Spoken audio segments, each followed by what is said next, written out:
नमस्कार साथियों, मैं कृष्णा अपने YouTube चैनल पर आपका हार्दिक स्वागत करती हूँ। साथियों, पिछले दिनों से एक सिलसिला चल रहा है मेरे YouTube वीडियो पे कि मानवीय भावनाओं के ऊपर हम बात कर रहे हैं, जैसे प्रेम की भावना, नफ़रत की भावना, दर्द की भावना, ईर्ष्या की भावना, जलन की भावना, चुगली की भावना, गप्पे मारने की भावना। आज हम एक ऐसा अनोखा विषय पे बात करेंगे, भावना पे बात करेंगे, जो कि आपको सचमुच ही बहुत सोचने पे मजबूर कर देगा, एक नया नज़रिया देगा। आप भी जानते हैं इस विषय को, हम भी जानते हैं, सब जानता है, लेकिन सोचने का एक इस विषय पे सोचने का एक नया नज़रिया आपको मिलेगा ये वीडियो देखने के बाद। तो कृपया वीडियो को देखें और बहुत ही मज़ेदार तरीके से अपनी बात को रखेंगे, क्योंकि मेरा उद्देश्य है आसान भाषा में मनोविज्ञान, आपके जीवन का समस्याओं का समाधान। यही है मेरे जीवन का अभियान। तो साथियों, आप गुस्सा में, नफ़रत में हंस नहीं सकते हैं। हंसने के समय आप गुस्सा नहीं हो सकते हैं। रोते हुए हंसना मुश्किल है। इसी तरह जब हम ईर्ष्या रखते हैं तो उसके बारे में अच्छाई नहीं सोच सकते हैं। लेकिन एक ऐसी भावना है जिसका कि परिसीमन, जिसका कि क्षेत्र बहुत ही विस्तृत है। यह खुशी में भी होता है, यह गम में भी होता है, यह गुस्से की अधिकता में भी होता है, यह मौन में भी होता है, यह ध्यान में भी होता है, यह उत्सव में भी होता है। यूँ कहें कि इसके जो क्षेत्र है, इसकी जो सीमा रेखा है, वो बहुत ही बाकी भावनाओं के तुलना में यह बहुत विस्तृत होता है। जैसा कि मैंने पिछली वीडियो में आओ बहन चुगली करें पार्ट 2 में वादा किया था आपसे कि अगले विषय पे बात करेंगे रोना। तो आज हम रोना पे बात करेंगे। कोई भी व्यक्ति होता है, जब वो रो रहा है या रोता है तो हर एक व्यक्ति बोलता है मत रो। कोई भी नहीं बोलता है कि तुम रो। कभी सुना आपने कि हाँ तुम रो लो? किसी को बोलते हुए सुना? हाँ रो रो। ऐसा बहुत कम होता है। अपवाद हर जगह हर चीज़ में मिलता है। तो रोना एक ऐसा आवश्यक भावना है, ईश्वर की दी हुई अनमोल विधा है, जो हमारे जीवन में बहुत ही महत्वपूर्ण रोल अदा करता है और इसकी बहुत ज़्यादा महत्ता है। एक रोना ही है जो खुशी में भी आता है, जो गम में भी आता है, जो ईर्ष्या में भी आता है, जो गुस्से में भी आता है और जो मौन में भी आता है। तो रोना एक बहुत ही महत्वपूर्ण प्रक्रिया है जीवों के लिए। उसमें भी मनुष्यों के लिए, चूँकि दूसरे जीवों की भावना को, भाषा को, भाव भंगिमा को हम उतनी नहीं समझ पाते हैं, तो उसके बारे में पूरी तरह से गारंटी भी नहीं दे सकते हैं कि वो हंसता है कि नहीं, वो रोता है कि नहीं। लेकिन जब भी पीड़ा होती है तो पीड़ा की अभिव्यक्ति रोने में हम देखते हैं जानवरों में भी होती है, गायों में होती है, और भी दूसरे पालतू जानवर जब देखते हैं तो पीड़ा में देखते हैं कि उसके आँखों से आंसू बह रहे हैं। तो उसके जीवन में ये जो भावना है वो बहुत सीमित होती है, उसकी सीमा बहुत सीमित होती है, छोटी होती है। लेकिन मानव जीवन में यह भावना अत्यंत ही विस्तृत क्षेत्र पर अपना अधिकार करता है। तो आइए हम रोने पर बात करें। कि रोना हमारे जीवन, आंसू बहना हमारे जीवन में कितना महत्वपूर्ण रखता है। यहाँ भी महिला और पुरुषों से तुलना की जाती है कि महिलाएं तो तुरंत रो देती हैं, बात बात पर रो देती हैं, लेकिन पुरुष नहीं रोता है। एक वीडियो आपको इसके बाद देखने को मिलेगा, वह वीडियो है मर्द को कभी दर्द नहीं होता। उसमें देखिएगा, उसमें पुरुषों और महिलाओं के रोने पे बहुत ही अच्छे तरीके से बताया गया है। तो हमारे आँखों में एक ऐसी ग्रंथि होती है, लैक्रिमिन ग्लैंड होती है, जिससे कि आंसू का स्राव होता है। आंसू में बहुत सारे रसायन जीव होते हैं, बहुत ही रसायन कॉम्प्लेक्स होता है, जो उसकी कॉम्बिनेशन होता है, उसकी जो केमिकल बेस कॉम्बिनेशन होता है वो बहुत ही जटिल होती है। बहुत सारे तत्व और अवयव होते हैं। यह तो बायोलॉजिकल एस्पेक्ट हो गया। अब हम मनोवैज्ञानिक एस्पेक्ट, शारीरिक एस्पेक्ट, शारीरिक पहलू अगर देखते हैं तो क्या देखते हैं कि जब हमें पीड़ा होती है तो हमें रोना आता है। दर्द, वो दर्द चाहे चोट लगने पे हो, चाहे किसी के खो जाने का दुख हो, किसी के मृत्यु का दुख हो, कोई चीज़ लूट जाने का बात हो, जब भी हमें पीड़ा होती है किसी न किसी कारण से, तो हमारे आँख में आंसू आ जाता है। यहाँ पे कहते हैं कि महिलाएं तुरंत रो देती हैं। यह सच्चाई है, क्योंकि वैज्ञानिकों के अनुसार महिलाओं की जो सिफलिक इंडेक्स है वो पुरुषों की तुलना में 19 रहता है। ऐसा हमने नहीं कहा, जिन्होंने भी ये परिधि बनाया है तो उन्होंने कहा है कि सिफलिक इंडेक्स के मान्यता के अनुसार ये पुरुषों की तुलना में महिलाओं की छोटी होती है, थोड़ी कम होती है। चेहरा पे भी आप देखेंगे थोड़ा छोटा होता है महिलाओं का चेहरा पुरुषों का। अब जब सिफलिक जो परिसीमन है, जो परिधि है, जो सरकमफ्रेंस है, सिफलिक सरकमफ्रेंस है, वो छोटा है, तो कमोबेश उससे जो संबंधित चीज़ें हैं, संबंधित अंग हैं, अवयव हैं, वो कहीं ना कहीं थोड़ा छोटा 19 और 20 के रेशियो में ज़रूर रहेगा।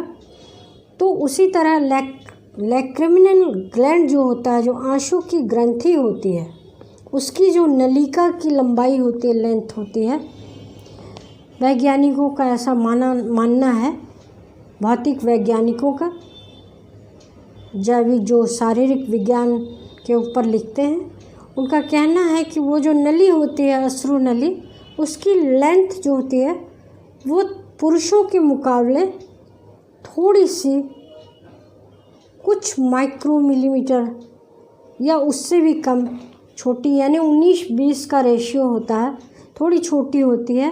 तो आंसू का जो स्राव होता है वो थोड़ी जल्द निकल आती है, जल्द आपके आँखों में, उनके आँखों में आंसू जल्द दिखने लगता है। वहीं पुरुषों की जो अश्रु ग्लैंड का, अश्रु ग्रंथि का जो नलिका है, वह महिलाओं की तुलना में थोड़ा सा 20 है लंबाई में। तो ये तो हुआ, तो थोड़ा देर से आंसू आता है। ये तो हुआ आपका बायोलॉजिकल एस्पेक्ट। अब हम भावनाओं और मनोविज्ञान के स्तर पे देखें तो यह आंसू जो है हमें संवेदनशीलता का परिचय देता है।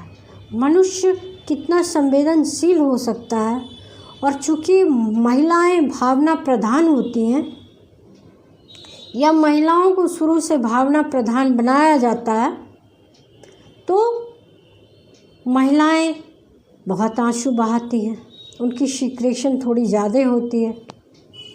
पुरुष चूँकि बचपन से उनको सिखाया जाता है, आप जब मर्द को दर्द नहीं होता है वाला वीडियो देखेंगे तो आपकी इसकी पूरी प्रणाली आपको समझ में आएगी और बहुत अच्छा लगेगा, समझने में आपको आसान होगा, या यूँ कहें कि अपने सोच का नज़रिया बदलने में आपको बहुत आसानी होगी।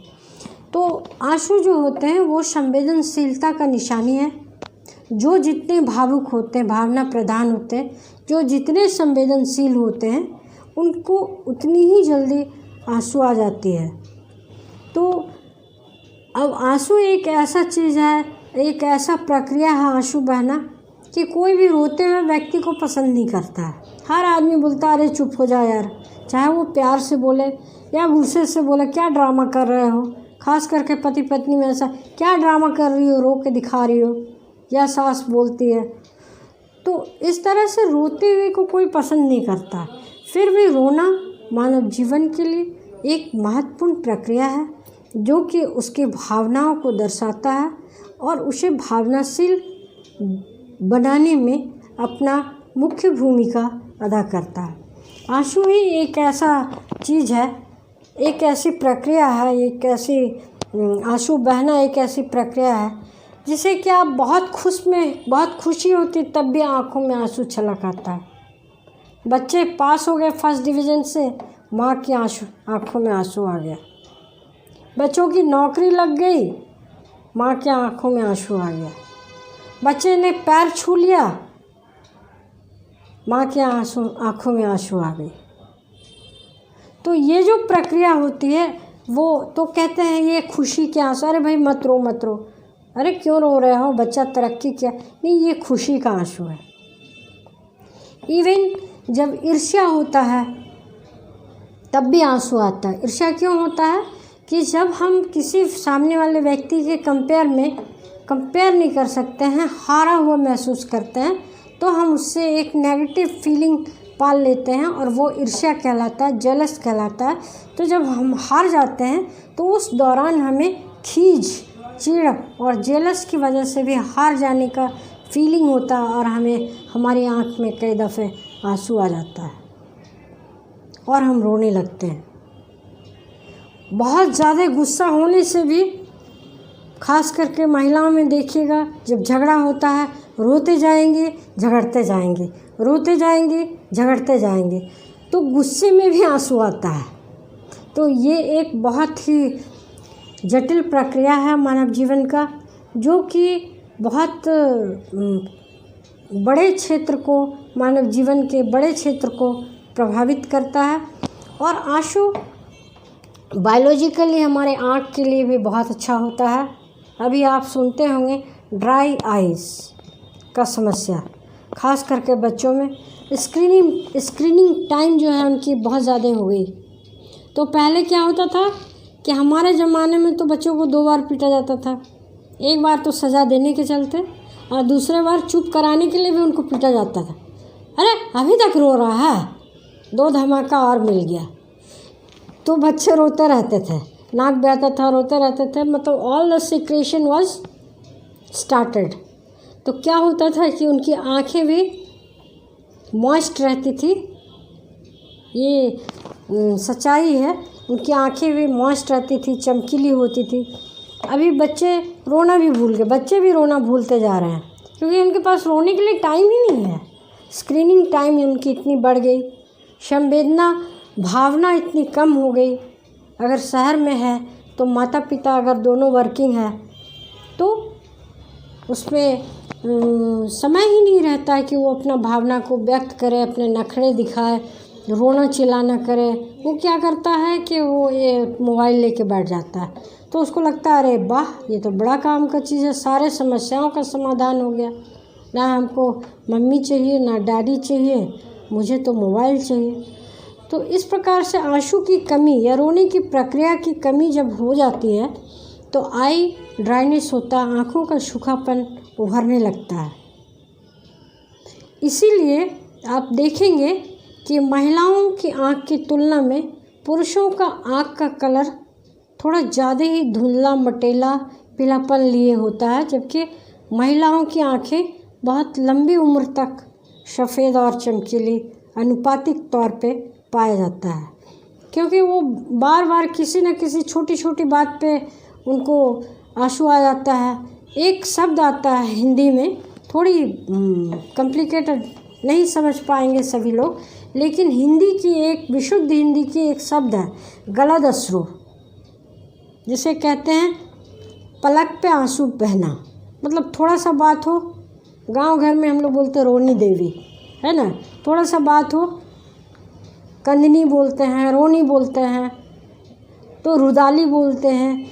तो वो जो है कि वो जिसको बहुत जल्दी आंसू आ जाता है तो उसको जो होता है वो बहुत इमोशनल होते हैं, वे लोग शॉर्ट टेम्पर हो जाते हैं। महिलाएं जो होती है अगर वैसे, क्योंकि उनको लगता है कि रोना ही मेरा सबसे बड़ा हथियार है, और ख़ास करके कम उम्र में तो बच्चे जो होते चिड़चिड़ापन होते तो वो रो के अपनी व्यक्ति करते हैं, और लगता है उनको कि रोना ही सबसे बड़ा ब्रह्मास्त्र है, सबसे बड़ा हथियार है मेरे सारे इच्छाओं को पूर्ति करवाने के लिए। तो इस प्रकार से रोने की प्रक्रिया पर आज हम बात कर रहे हैं। आपने एक फ़िल्म देखी होगी रुदाली, बहुत 2 दशक पहले आया था, डिम्पल कपाड़िया की फ़िल्म थी, बहुत अवार्ड मिला उनको, इस फिल्म को कई अवार्ड नेशनल इंटरनेशनल लेवल पे मिला। उसमें एक जाति होती है, एक कौम होती है, एक समूह होता है महिलाओं का, उस जाति का नाम ही ये राजस्थान के संदर्भ में कहा जाता है, अब तो नहीं है। पहले एक जाति ही होता था रोने के लिए, उस जाति को कहते थे रुदाली। आप समझिए कि रोने का कितना महत्व है हमारे जीवन में, कि एक जाति ही होती थी रुदाली। जैसे कुम्हार होते हैं, घड़ा बनाने वाले, चप्पल बनाने वाले चर्मकार होते हैं, उसी तरह रोने वाली समूह एक नाचने वाली होती थी, नाचने वाली समूह होता था, नचनिया बोलते थे उसको बोलचाल की भाषा में, शुद्ध हिंदी में नृत्यांगना बोलते थे। सैनिकों का लड़ने झगड़ने वाले का एक समूह होता था, उसी तरह रुदाली एक समूह था। जब भी गांव में किसी बड़े ज़मींदार या बड़े लोगों की मृत्यु हो जाती थी तो वो लोग रुदाली को बुलाते थे, क्योंकि उनके आँख में उनके लिए आंसू उतना नहीं आता था।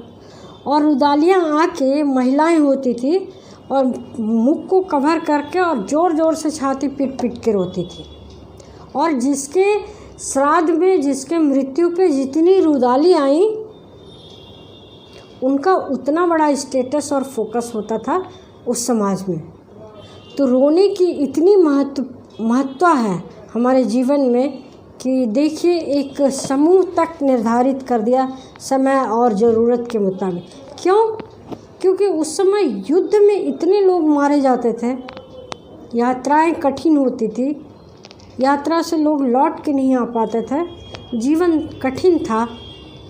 तो जो मृत्यु होती थी तो उस पे रोने के लिए कोई बचता ही नहीं था।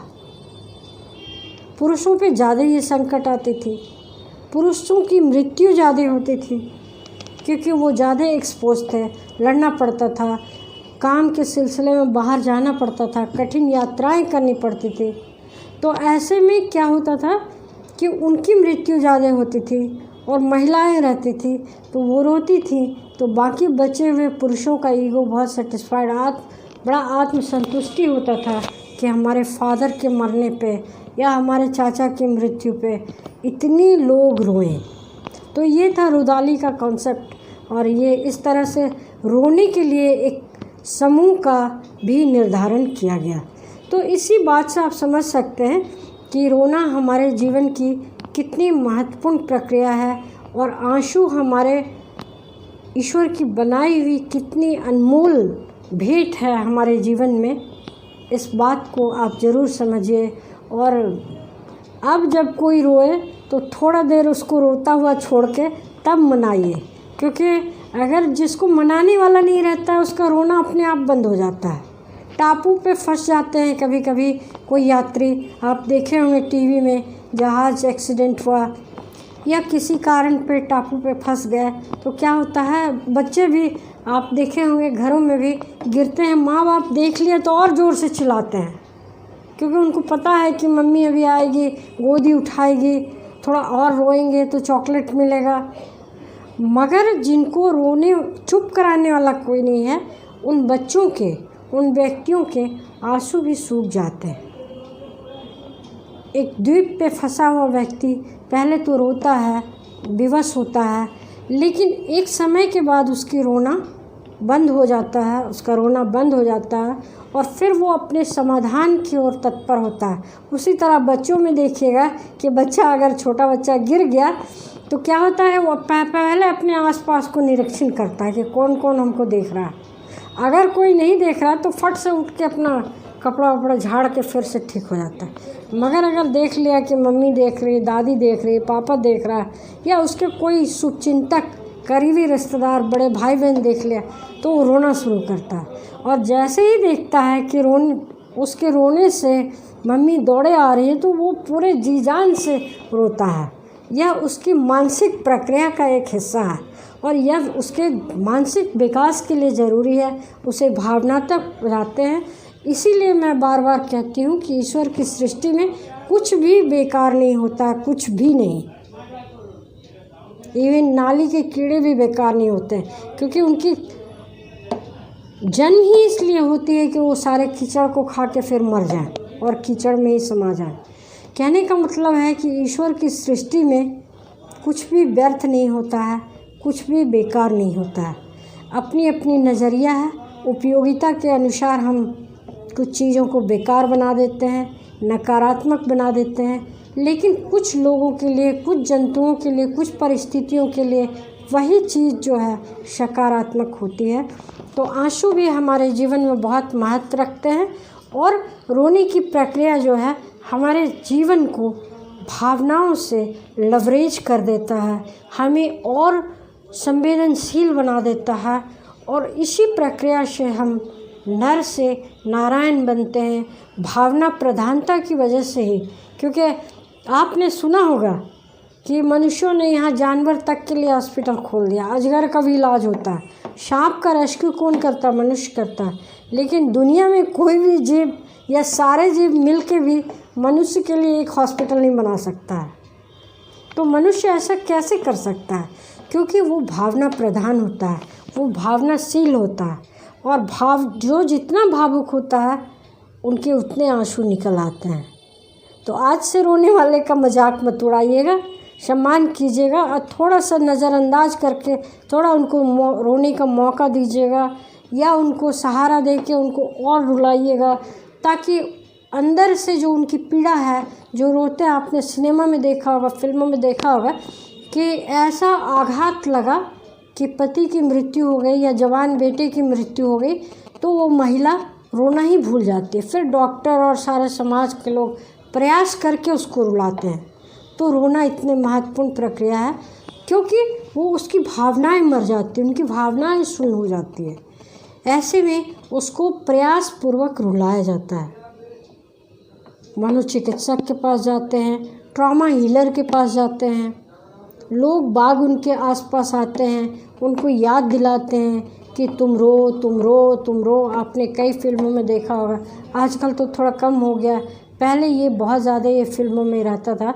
हर एक अमूमन 10 फिल्मों के बाद किसी न किसी फिल्म में ये घटनाएं दिखाया जाता था कि कोई मर गया और महिला जो है वो भावना शून्य हो गई, या पिता जो हैं वो भावना शून्य हो गए और वो उनके आँखों से आंसू ही नहीं निकल रही है।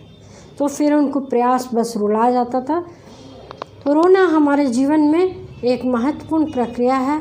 अगर आपके चुप कराने से किसी की रोना और बढ़ जाती है तो ज़रूर उनको चुप कराइए, ज़रूर उनको सांत्वना दीजिए ताकि वो और रोएं और इस प्रकार से उनकी जो अंदर की जो ट्रॉमा है, अंदर का जो आघात होता है, वो आंसुओं के ज़रिए बाहर निकल जाए और उनका जो मस्तिष्क है वो सुरक्षित बना रह सके, जल्द से जल्द नॉर्मल और अच्छी अवस्था में आ सके। तो देखा आपने रोना का कितना विकसित प्रभाव है हमारे जीवन में। तो इसी बात के लिए वीडियो ज़्यादा लंबा नहीं करूँगी। आने वाला वीडियो बहुत इंटरेस्टिंग होगा, ज़रूर देखिएगा। मर्द को दर्द नहीं होता है और आपको बहुत मज़ा आएगा। तो इसी के साथ हम विदा लेते हैं। वीडियो अच्छा लगा हो तो लाइक कीजिए, चाहे तो सब्सक्राइब भी कर सकते हैं, क्योंकि इस चैनल पे आपको एकदम अलग तरीके से वही बात जो आप रोज़ सुनते हैं, लेकिन एकदम अलग तरीके से सामान्य बोलचाल की भाषा में आपसे बात की जाती है, आपको बात बताई जाती है और सोचने का एक अलग नज़रिया मिलता है आपको साधारण से साधारण विषयों पे। तो कहते हैं नज़रिया बदलो तो नज़ारे बदल जाएंगे। तो नज़रिया जो होता है वो सोचने का नज़रिया बदल जाता है। इसी के साथ आज हम इस वीडियो को यहीं पूरा करते हैं। अगली वीडियो में फिर मुलाकात होगी। चाहे तो आप हमारे चैनल को सब्सक्राइब कर सकते हैं। हमारा चैनल के वीडियो जो हैं वो भावना प्रधान है, मनोविज्ञान से संबंधित होते हैं, मनोवैज्ञानिक प्रक्रिया से संबंधित होते हैं। छोटी छोटी प्रक्रिया पर जो मनोवैज्ञानिक प्रक्रिया होती है उस पर हम विश्लेषण करते हैं, उस पर हम बात करते हैं। तो ज़रूर देखिए। धन्यवाद। विदा लेती हूँ आपसे। अगले वीडियो में फिर मिलते हैं।